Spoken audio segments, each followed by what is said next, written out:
अब हम जान लेते हैं कि आज क्या होने वाला है। रईस अंसारी साहब हमारे साथ मौजूद हैं, ब्यूरो चीफ जियो न्यूज़ लाहौर। रईस साहब, मतलब सुप्रीम कोर्ट जाने का ऐलान तो कर दिया है, आज अभी 4 बजने में काफ़ी टाइम भी है। क्या आपको लगता है ये इजलास होके दोबारा वोटिंग हो जाएगी या उससे पहले भी कोई ड्रामाई तब्दीली आ सकती है सूरत हाल में? देखिए अब्दुल्ला, जो सबसे पहले आपने बात की कि जो कल उन्होंने जो तहरीक इंसाफ के लोग थे उन्होंने एकदम सेलिब्रेशन की और उन्होंने ये जो शुरू हो गए कि हम जीत गए हैं, वो जब अदालत ने ये कहा कि जो आपकी एप्लीकेशन है वो एक्सेप्ट कर ली गई हैं, तो एक्सेप्ट करने का मतलब ये है कि जो आपने प्रे की सब मान ली गई हैं। लेकिन ऐसा नहीं होता। उसमें होता यह है कि जब आपकी एप्लीकेशन एक्सेप्ट की जाए तो उसमें आपको अदालत रिलीव क्या देती है। और उसमें यहाँ कहना मैं चाहूँगा कि तमाम मीडिया चैनल्स यही दे रहे थे कि जो वज़ीर आला हमज़ा शहबाज का जो इलेक्शन था वो कालअदम करार दे दिया गया, लेकिन हमने नहीं दिया। हमने वही ख़बर दी जो अदालत की ख़बर थी। इसी पे उनको कन्फ्यूजन नहीं। दूसरी बात जो आपने पूछी कि जो आज 4 बजे इलेक्शन होने जा रहा है, जो हाई कोर्ट ने हुक्म किया उसके मुताबिक तो 4 बजे होना है, मतलब 4 से लेकर रात 12 बजे तो हो सकता है, क्योंकि उन्हें आज इलेक्शन करना है तो रात 12 बजे तक इसको मुकम्मल करना है। लेकिन क्योंकि तहरीक इंसाफ सुप्रीम कोर्ट में जा रही है, अब सुप्रीम कोर्ट देखें उन्हें रिलीव देते हैं या नहीं देते। अगर सुप्रीम कोर्ट ने रिलीव ना दिया फिर तो हर सूरत में इलेक्शन से मुराद है कि वोटों की गिनती करानी पड़ेगी और उसके बाद सेकंड रन होगा, जिसका असम्बली में उसकी अक्सरियत होगी वो ले जाएगा। लेकिन हो सकता है कि जो सुप्रीम कोर्ट है वो ये कह दे कि क्योंकि तहरीक इंसाफ, जिस तरह परवेज़ इलाही ने कल ये कहा कि हमारे 11 लोग मुल्क से बाहर हैं, हो सकता है कि सुप्रीम कोर्ट ये कहे कि हाई कोर्ट का जो ऑर्डर है वो स्टैंड रहेगा, लेकिन उसमें कुछ दिन रिलीव इन्हें दे दी जाए कि इतने दिन बाद आप करा लें, क्योंकि हाई कोर्ट ने हमज़ा शहबाज शरीफ को हटाया तो है नहीं। हमज़ा शहबाज तो अगर वो 11 लोग वापस आ जाते हैं और तब वोटिंग होती है तो नंबर गेम तब्दील हो जाएगी क्या? नहीं, देखिए जी, 11 लोग क्या, अगर वो 11 लोग मुल्क में अब भी रहे, मैं आपको थोड़ी बता दूं, तब भी वोटिंग गेम तब्दील नहीं होगी। देखिए इसमें यह है कि जो नून लीग के वोट थे वो 165 टोटल वोट थे, उसमें इनके 4 लोग मुनहरफ हुए थे, 3 वापस आ चुके हैं। लेकिन एक फैसल न्याजी हैं जो अभी कहते हैं मैंने वोट देने का फैसला नहीं किया, उन्होंने रिज़ाइन किया था, लेकिन वो अभी रिज़ाइन नोटिफाई नहीं हुआ, इलेक्शन कमीशन से दे सकते हैं वोट। अगर 164 हों, पीपल्स पार्टी के 7 हैं और 4 आज़ाद हैं और एक राहक पार्टी, तो 176 बनते हैं। इसी तरह दूसरी तरफ देखें, तहरीक इंसाफ के जब 25 लोग निकले तो तहरीक इंसाफ के 158 वोट रह गए, 10 काफली के हैं तो 168 हैं। तो इसमें फ़र्क देख लें कि आप तकरीबन इसमें जो फ़र्क नज़र आ रहा है 168 और 176 में, ये 8 वोट उनके ज़्यादा हैं इस वक्त नून लीग के पास। और अगर अगर वो 11 लोग आ भी जाएँ तो 168 ही बनते हैं, तो 11 लोगों के होने या ना होने से कोई फ़र्क नहीं पड़ता। अगर वो आएंगे तब भी अभी 8 वोट ज़्यादा रहेंगे, नंबर गेम में कोई फ़र्क नहीं पड़ेगा। रईस साहब, ये स्पीकर के इख्तियारात तो गवर्नर साहब ने कुछ चेंज नहीं कर दिया था, वहाँ पे मामला कुछ ले लिए थे, तो अब अभी इजलास कैसे होगा? देखिए बड़ी अच्छा सवाल किया। जो हाई कोर्ट है जो नोटिफाई किया था, जो गवर्नर ने, जब ये इजलास नहीं हो रहा था बजट इजलास, तो गवर्नर ने नोटिफाई किया था कि जो स्पीकर के इख्तियार हैं तो पंजाब असम्बली के जो उनके इख्तियारात थे वो गैर मौसर करके एक नई असम्बली बना दी गई। वो ऐसा लगा कि इस तरफ तहरीक इंसाफ और काफली की असम्बली है, उधर नून लीग की असम्बली है। अभी सिर्फ देखना ये होगा जो गवर्नर ने नोटिफाई किया था कि वो क्या बजट सेशन के लिए किया था या असम्बली का अलहदा किया था। अगर वो बजट सेशन के लिए किया था तो बजट सेशन जो है वो तो ख़त्म हो चुका, लेकिन अगर बजट सेशन के लिए नहीं था नोटिफाई तो फिर तो वो असम्बली कायम है, तो उसमें बैठ के जाके वो ये वोटिंग करवा लें। तो अभी देखना ही पड़ेगा। एक नया सवाल है, ये आपने बड़ा अच्छा किया कि अगर वो बजट सेशन के लिए था तो बजट सेशन तो ख़त्म हो गया, लेकिन अगर गवर्नर ने बजट सेशन नहीं किया तो स्पीकर के जो इख्तियारात गैर मौसर किए थे तो स्पीकर के किए थे। उसने ये नहीं कहा था कि परवेज़ इलाही के इख्तियारात गैर मौसर हो गए।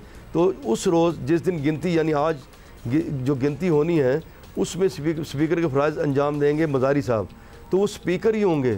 तो स्पीकर के इख्तियारात तो गैर मौसर हैं, वो किस तरह गिनती करवा सकते हैं, उनके पास इख्तियार ही नहीं होगा। तो जब तक वो अभी नोटिफिकेशन देखना पड़ेगा। अगर नोटिफिकेशन सिर्फ बजट इजलास तक के लिए था फिर तो ठीक है, अगर वो बजट इजलास तक के लिए नहीं था, वो ओपन था, तो फिर तो ये स्पीकर के इख्तियारात ही गैर मौसर हैं, उसे पहले बहाल करना पड़ेगा। तो ये बड़ी ये कह लें कि जिस तरह ये आप देख रहे हैं कि सेंट्रल गवर्नमेंट में हुआ, ये पंजाब गवर्नमेंट में हुआ, तो ये बस कुछ चीज़ें आइन के मुताबिक हो रही हैं, कुछ आइन से हटके भी हो रही हैं। जैसा कि ये आइन में मौजूद है कि सदर या गवर्नर ये ऐसी आइनी सीट है कि अगर ये एक मिनट के लिए ना हो तो उस कायम मकाम होना चाहिए।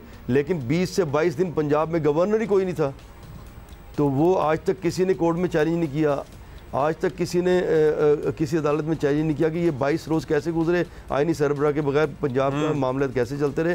क्योंकि जो भी ऑर्डर हों वो by the order of the governor Punjab होते हैं। तो उस 22 रोज़ में जो ऑर्डर हुए तो उस रोज़ में तो गवर्नर पंजाब ही कोई नहीं था, तो वो ऑर्डर किस तरह जारी होते रहे? ये बहुत कॉम्प्लिकेट होता जा रहा है, ये कॉमेडी भी होती जा रही है थोड़ी सी। रईस साहब बहुत बहुत शुक्रिया for explaining to us the numbers game, और क्या हो सकता है क्या नहीं। लगता है कि आज के दिन में बहुत से और फैसले भी होने हैं, जैसे कि ये इजलास भी एक्चुअली होना किधर है।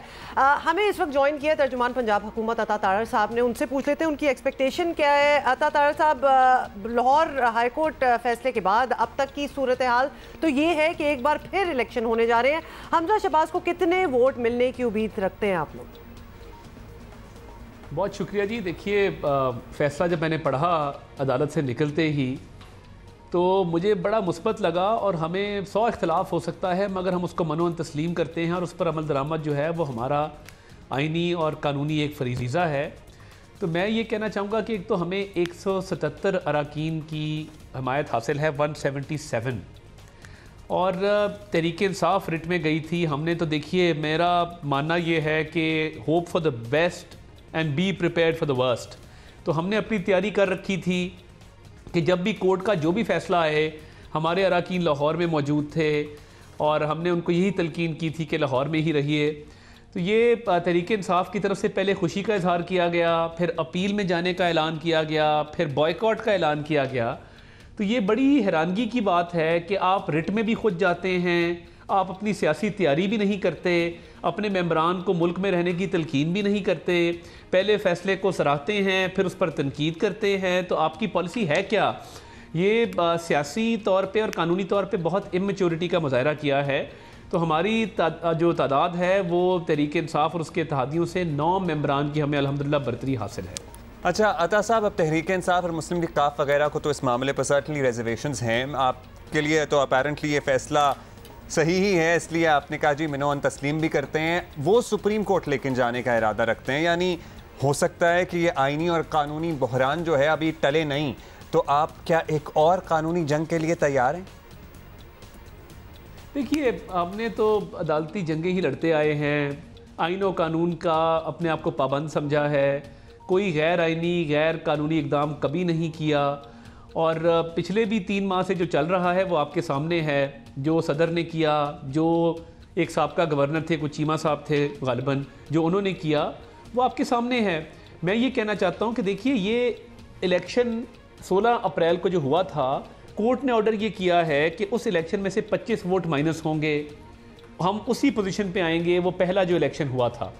और उसके बाद आइन में ये प्रोविज़न है कि एक रन ऑफ इलेक्शन होगा, जो पहले काउंट में जो भी कैंडिडेट 186 वोट पूरे नहीं ले सकेगा वो फिर सेकंड वोट में जाएंगे और मौजूद जो अरकान होंगे उनकी मेजॉरिटी पर ये फैसला कर दिया जाएगा कि वज़ीर आला कौन है।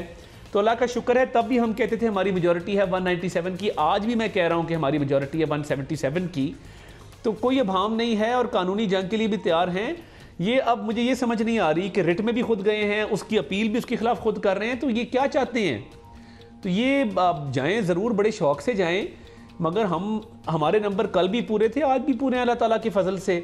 तो ये खुद ही रिट में जाके उसके बाद अपील में जाने वाली मतलब मुझे समझ नहीं आती। कानूनी जंग के लिए हम हमेशा तैयार रहते हैं।